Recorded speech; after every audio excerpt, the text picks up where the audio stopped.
Hi, എല്ലാവർക്കും ഈദിൻ്റെ ആശംസകൾ നേരട്ടെ. നമുക്കിന്ന് നോമ്പ് തുറക്കായിട്ടുള്ള വ്യത്യസ്തമായിട്ടുള്ളൊരു ഐറ്റം പരിചയപ്പെടാം. അതിൻ്റെ പേരാണ് എഗ് റിങ്സ്.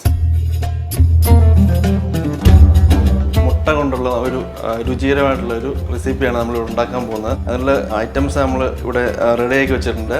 മുട്ട കൊണ്ടുള്ള റെസിപ്പിയാണെന്ന് ഞാൻ പറഞ്ഞല്ലോ, അതുകൊണ്ട് മുട്ട എടുത്തു വെച്ചിട്ടുണ്ട്. പിന്നെ അതിൻ്റെ കൂടെ മൈദയുണ്ട്, ബ്രെഡ് ക്രംസ് ഉണ്ട്, പിന്നെ കുറച്ച് ഉപ്പ്, കുറച്ച് കുരുമുളക് പൊടി, പിന്നെ നമുക്ക് ഫ്രൈ ചെയ്തെടുക്കാനുള്ള കുറച്ച് ഓയിലും ഉണ്ട്. അപ്പോൾ എഗ് റിങ്സിന് വേണ്ടിയിട്ട് നമുക്ക് ആദ്യം മുട്ട ബോയിൽ ചെയ്തെടുക്കണം. ബോയിൽ ചെയ്തിട്ട് കട്ട് ചെയ്തിട്ടാണ് നമ്മളിത് ഫ്രൈ ചെയ്യുക. അപ്പോൾ നമുക്ക് ആദ്യം ബോയിൽ ചെയ്യാൻ വേണ്ടിയിട്ടുള്ള വെള്ളം പാനിലേക്ക് ഒഴിക്കാം. പാൻ ചൂടായിട്ടുണ്ട്.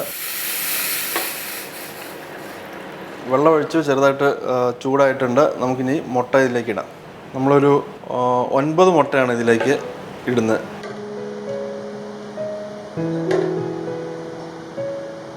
കുറച്ച് ഉപ്പ് നമുക്ക് ഇതിൻ്റെ മുകളിലേക്ക് ഇടാം. എന്ന് വെച്ചാൽ മുട്ട ബോയിൽ ചെയ്യുമ്പോൾ പൊട്ടിപ്പോകാതിരിക്കാനാണ്. പിന്നെ എളുപ്പത്തിൽ ഇത് നമുക്ക് മുട്ട പൊളിച്ചെടുക്കാനും പറ്റും.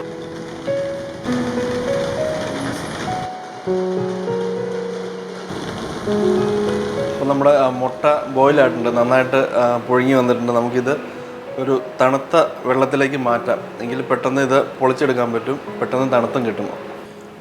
മുട്ട നന്നായിട്ട് തണുത്തിട്ടുണ്ട്. നമുക്കിത് പൊളിച്ച് ഒരു ബൗളിലേക്ക് മാറ്റി വെക്കാം. ഓക്കെ, നമ്മൾ മുട്ട പുഴുങ്ങി പൊളിച്ച് റെഡിയാക്കി വെച്ചിട്ടുണ്ട്. നമുക്കിനി ഇത് കട്ട് ചെയ്തെടുക്കണം.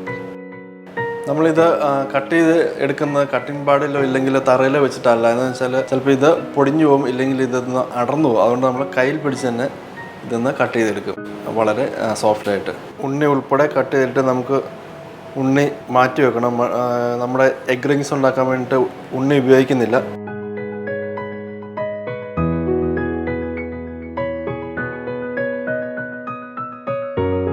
എഗ് റിങ്സ് ഉണ്ടാക്കാൻ വേണ്ടി എഗ് കട്ട് ചെയ്ത് വെച്ചിട്ടുണ്ട്. എഗ് വൈറ്റ് നമ്മൾ കട്ട് ചെയ്തു. എഗ് യോക്ക് നമ്മളത് മാറ്റി വെച്ചിട്ടുണ്ട്. നമ്മളിതും കൊണ്ട് വളരെ ടേസ്റ്റി ആയിട്ടുള്ള എഗ് യോക്ക് മാത്രമേ ഇഷ്ടപ്പെടുന്നവർക്ക് വേണ്ടിയിട്ട് നമുക്ക് ഇതൊരു ഐറ്റം ഉണ്ടാക്കി കൊടുക്കാം. ഇനി നമുക്ക് മുട്ട റിങ്സ് കവർ ചെയ്തെടുക്കാനുള്ള ബ്രെഡ് ക്രംസ് നമുക്കിന്ന് റെഡിയാക്കി എടുക്കാം. ഇത് ഏകദേശം ഒരു 50 ഗ്രാമോളം ബ്രെഡ് ക്രംസ് ഉണ്ട്. നമുക്കിതിലേക്ക് ഒരു 1/2 സ്പൂൺ കുരുമുളക് പൊടി ഇടാം. പിന്നെ കുറച്ച് ഉപ്പ് ബ്രെഡ് ക്രംസിലേക്ക് ഇട്ടിട്ട് നന്നായിട്ടൊന്ന് മിക്സ് ചെയ്തെടുക്കണം. നന്നായിട്ട് മിക്സ് ചെയ്തെടുക്കണം. ഇനി നമ്മൾ ചെയ്യേണ്ടത്, നമുക്കിവിടെ 2 മുട്ടയുണ്ട്. ഇത് നമ്മൾ പൊട്ടിച്ച് ബൗളിലേക്ക് ഒഴിച്ച് ഒന്ന് മിക്സ് ചെയ്ത് വെക്കണം. ജസ്റ്റ് ഒന്ന് സ്പൂണിട്ടൊന്ന് കലക്കി വെക്കണം. ഇനി നമുക്ക് റിങ്സ് ഉണ്ടാക്കാനുള്ള പ്രോസസ്സ് തുടങ്ങാം. ഇതിൽ മുക്കുക, മൈദയിൽ മുക്കുക, മാറ്റി വെക്കുക. ഇതുപോലെ നമ്മളിതെല്ലാം ചെയ്തെടുക്കണം. ആദ്യം നമ്മൾ മുട്ടയിൽ മുക്കി, മൈദയിൽ മുക്കി എഗ് റിങ്സ് നമ്മൾ മാറ്റി വെച്ചു. ഇനി നമ്മൾ ഒന്നുകൂടെ മുട്ടയിൽ മുക്കി ബ്രെഡ് ക്രംസിൽ മുക്കിയിട്ട് നമ്മൾ എണ്ണയിലിട്ട് വറുത്ത് കോരിയെടുക്കും.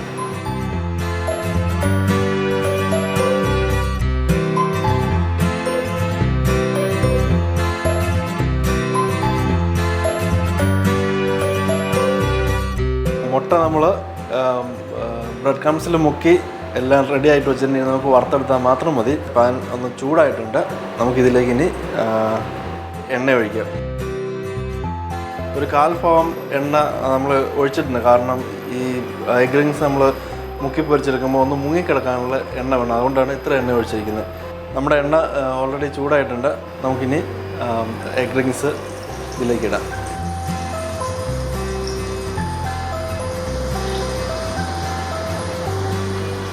ഒരു സൈഡ് പാകമായി കഴിഞ്ഞ് കഴിഞ്ഞാൽ നമുക്കിത് മറിച്ചിടാം.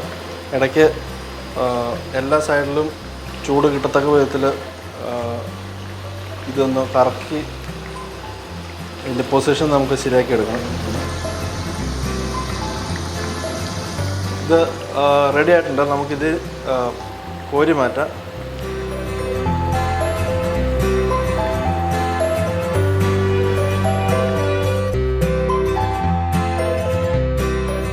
എഗ് വൈറ്റ് എടുത്തതിന് ശേഷം മാറ്റി വെച്ച എഗ് യോക്ക് നമ്മളിവിടെ എടുത്തിട്ടുണ്ട്.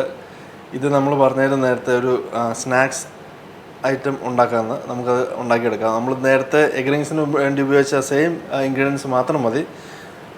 ഇതുണ്ടാക്കാൻ വളരെ എളുപ്പത്തിൽ നമുക്കിത് ഉണ്ടാക്കിയെടുക്കാം. നല്ല ടേസ്റ്റുമാണ്. എഗ് യോക്ക്, മൈദ, പിന്നെ ബാലൻസ് വന്ന മുട്ട പതപ്പിച്ചത്, പിന്നെ ബാലൻസ് വന്ന ബ്രെഡ് ക്രംസ്, ഇതെല്ലാം കൂടെ നമുക്ക് ഒരുമിച്ചിട്ടൊന്ന് മിക്സ് ചെയ്യണം.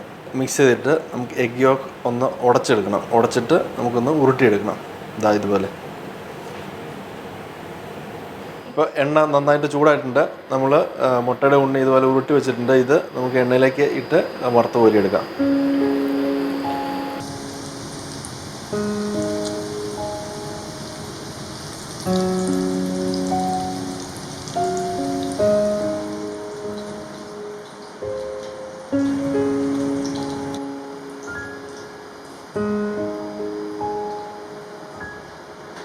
നമ്മുടെ ഐറ്റംസ് ഒക്കെ റെഡി ആയിട്ടുണ്ട്. എഗ് റിൻസ് നന്നായിട്ട് ഫ്രൈ ചെയ്ത് വെച്ചു. നമ്മുടെ യോക്ക് ബോൾസും റെഡി ആയിട്ടുണ്ട്.